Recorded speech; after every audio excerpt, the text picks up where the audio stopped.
I've mentioned a few times on this channel recently that I really want to get my hands onto more involved projects. So I decided to make myself a new winter coat, but not just any winter coat.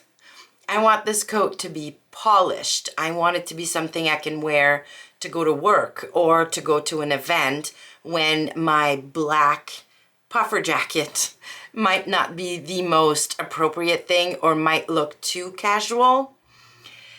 And of course, I've decided to take you along with me in a 3-part series. Number 1 being today, where I'll talk to you all about my plans. Now, I'm using a gorgeous wool that was not cheap. I'm using a lining, and I'm using a tailoring kit that I purchased. So I'm a little bit intimidated by the whole thing. If you're new here, hi, my name is Izzy, and on this channel, I just love to share my adventures, my learnings, my failures, my successes, while I sew a well-fitting, polished, me-made wardrobe. And today, we're gonna kick off this really fun coat making series. In today's video, it'll be all about my plans, what fabrics I'm using, what patterns I'm using, and how I'm gonna be tackling this whole pretty involved project. So stick around. The pattern I decided to go with for this coat is the Newcomb Coat by Cashmerette Club. It's designed for curves, which is amazing. I usually get a pretty good fit with Cashmerette patterns, and I just love its simple yet feminine lines. I like the collar, I like the flap on the pockets, I like that it's buttoned all the way up and down. I love that it's not super long, so it's not going to overwhelm me, but because of the fabric I'm choosing, I'm hoping it's going to keep me warm. So this coat, to me, is going to fit perfectly with my polished, understated, and fun style guideposts. Another reason why I decided to go with this coat is I've been a member of the Cashmerette Club for a few years now, probably since the very beginning, and I'm not using nearly enough of those patterns to make it worth the money I'm spending on it. So I'm pushing myself to use more of those patterns, and this was one of the club patterns.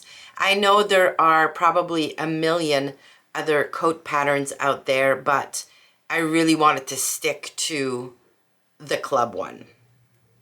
Now, I wanted to make a pattern that would be approachable for me.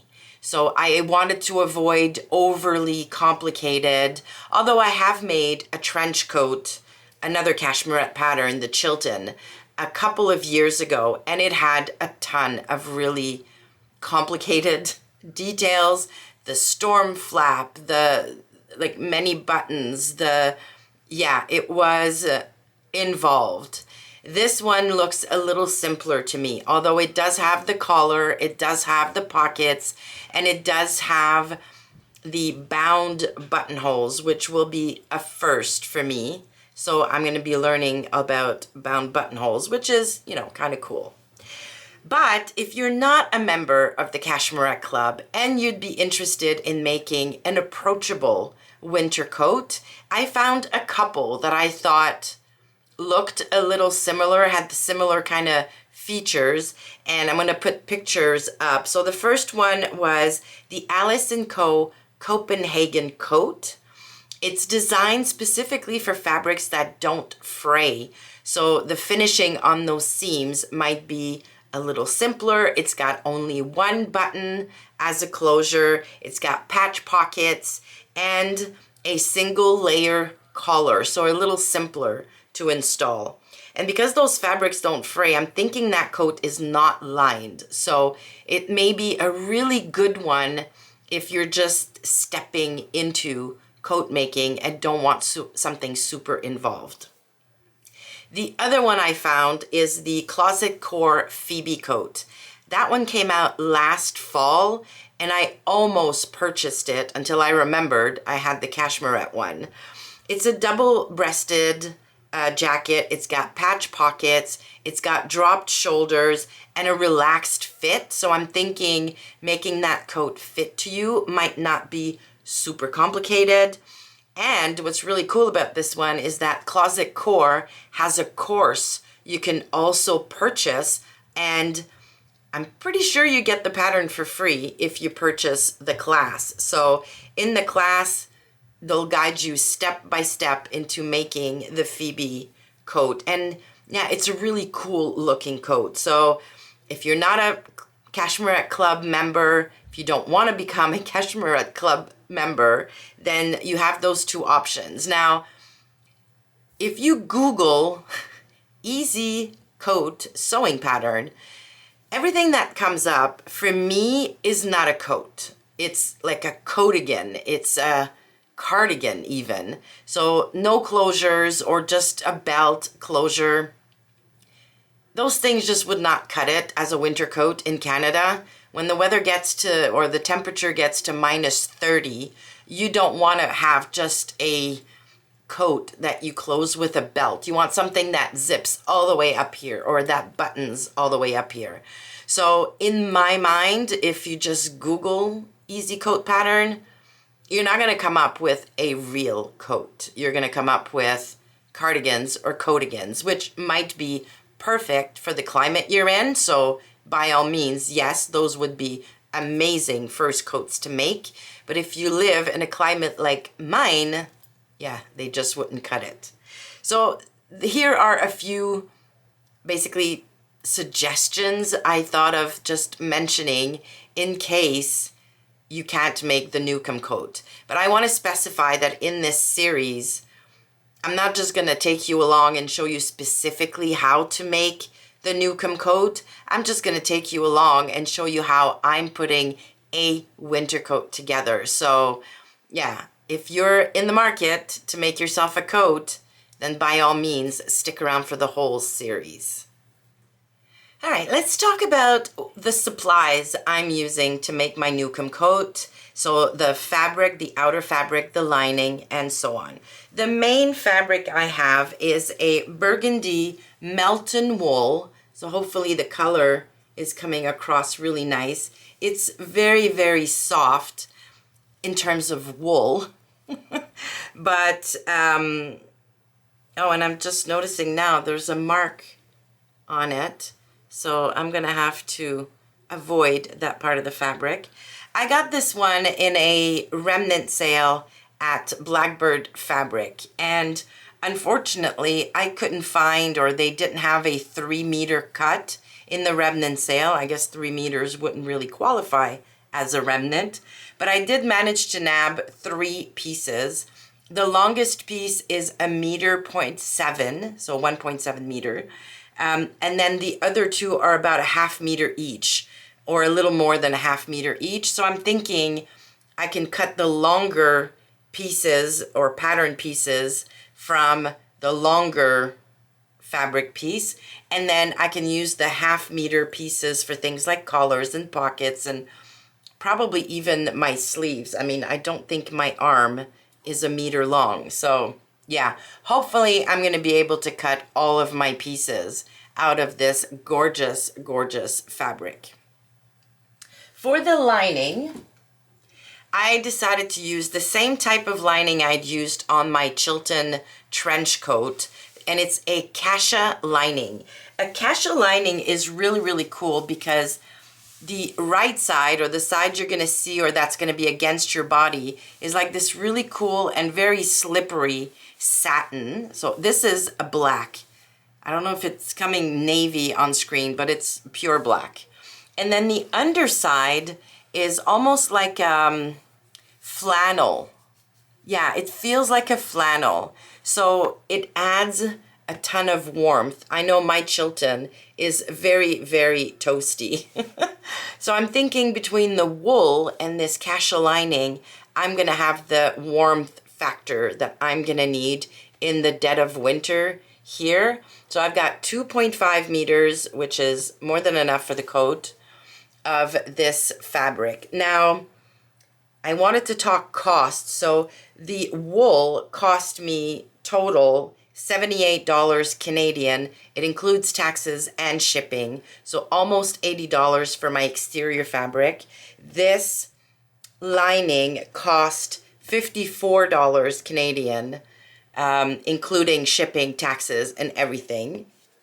So not so bad for a winter coat. Now, I did decide to pre-treat the wool from my coat by getting it dry cleaned. I've since learned that I could probably have done that at home, and the dry cleaners charged me $50 for 2 cuts of fabric, or 2 types of fabric, 2 wools. One I'm going to use for something else, but this coat was about 2/3 of the cost of this $50 to dry clean. So that's also added to the overall cost of my coat. Also, when you're making a tailored coat or a real coat, you need some tailoring notions or supplies, a special kind of interfacing, a regular kind of interfacing. You're going to need shoulder pads, sleeve heads, that kind of thing. Lucky enough, though, I found a whole kit for making a winter coat on the Closet Core website. And I was able to purchase everything I need in this cool little kit right here. So you've got some kind of interfacing here, another kind, like 2 or 3 kinds of interfacing. Then you've got the sleeve heads over here, and then you've got the shoulder pads, and all of that came to about $50 Canadian. So 80, 55, so that's $135, another 50, $185, plus about $30 for dry cleaning. So I'm over the 200 mark by now. And the pattern was free because I'm a member of the club, so I didn't have to pay for the pattern, which is great. I print my patterns at home, so I don't have to pay to get it printed. However, I am going to use my paper and my ink. So when all is said and done and you factor in the thread, this is probably going to be an around $250 coat. But it's a custom made, will hopefully fit me perfectly coat that I'll be able to wear for years to come. So I don't know that I would have been able to purchase a ready-to-wear coat of that quality. Now, I'm hoping it's going to be a quality coat when I'm done with it for 250 Canadian dollars. So I'm thinking in this instance, it's a pretty good deal. I know, I'm well aware that sewing your own clothes is not cheaper than buying ready-to-wear in a lot of cases. Making your own jeans is going to be more expensive than buying a pair of jeans at Old Navy. Making your own dresses and blouses is going to be more expensive than, again, going to Old Navy to buy a top. But in this case, in this coat, I think I'm getting a good deal, which is pretty amazing. All right, so the first step to making this coat is going to be to make a muslin.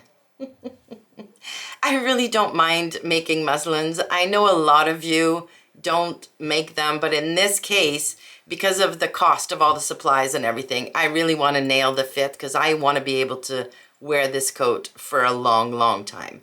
So I'm going to muslin it only to make sure the shoulders land on the proper spot for me, that the darts are on the right spot for my bust, that the sleeve length and overall length is also going to work.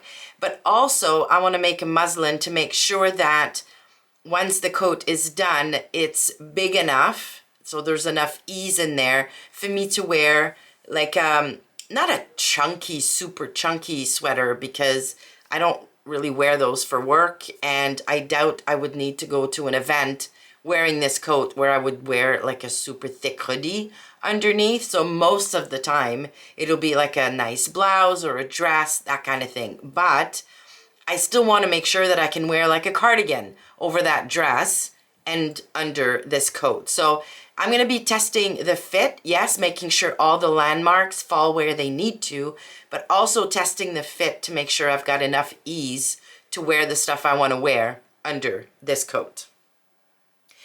I'm going to take you along every step of the way. I'm going to film myself trying on the muslin. Now, I'm not going to show you, like I said, how to make this coat, because there are probably a ton of video tutorials out there on how to make a coat. Plus, believe you me, I'm no expert at this coat making thing. This is going to be my second real coat. So, yeah. But I'm going to share what I'm learning. I'm going to tell you about how I got, the trickiest parts done, what resources I might have used, that kind of thing. And hopefully, if you're also wanting to make a winter coat, these videos will come in handy for you. Now, in part 2, I'm going to show you my muslin and talk about the process for making the muslin, what fit adjustments I might need to make. And then in part 3, we're going to talk about the final version of the coat. So how I put it together, what things I ran into or issues I ran into that I had to work through, and then maybe a very quick pattern review of the pattern itself. Although, I'm aware that not all of you will have access to this pattern, so I'm not going to spend a whole lot of time talking about that. So if you've not subscribed to the channel yet and are really interested in this video series, please just hit that subscribe button, click on the bell to be notified when the next video in this series comes out.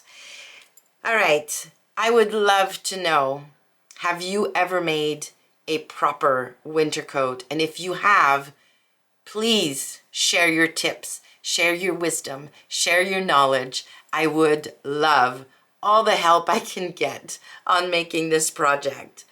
If you are also making a winter coat for yourself this fall, please let me know in the comments. Tell me which pattern you're using, and we can kind of make our coats together. That would be a lot of fun.